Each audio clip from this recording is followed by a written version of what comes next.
Okay, so Ramachandran's chapter 7 was a letdown. The first few pages was essentially like nothing but fluff.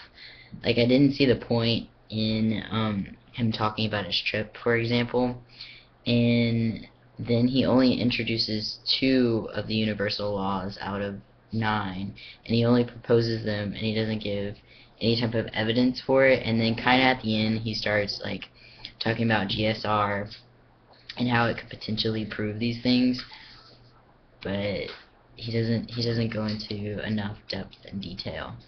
Um, so overall, the chapter was a letdown. And then another thing was that I'm also like unsure what about his point about caricatures.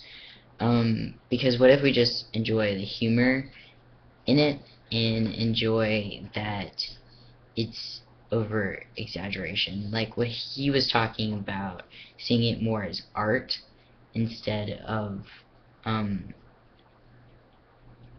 humor. Because like when he was talking about Nixon, for example, I thought that was interesting because um, most people when they see like political cartoons of different presidents and over exaggerations, I think it's pleasing to the brain because it's humorous, and you have an association of what that president is like, and usually it has something about their personality and the over exaggeration along with their facial features. Like, I don't think that it's just that a nose is over exaggerated or the eyebrows are over exaggerated, that is pleasing for us to view.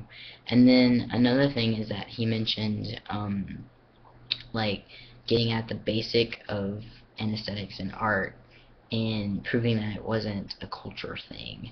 Um, and I'd have to disagree with that. And it was almost as if he contradicted himself because he was saying how, because of his background in Western education, he didn't really, like, he grew up praying around, like, Indian uh, artifacts and statues and forms of art essentially, and then he went to the West and he saw it as more as like as more as artwork as over like religious statues, and that kind of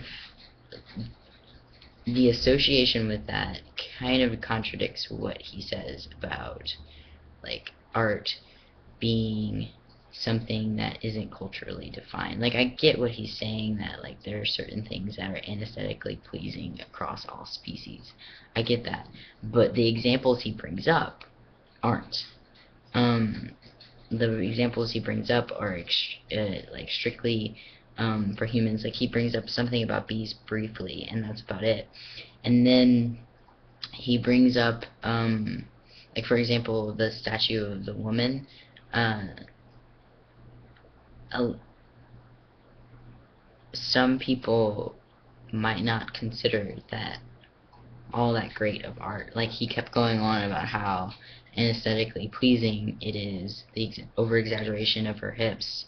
And I get what he's saying at the base, but at the same time, our culture and different cultures would view statues like that differently.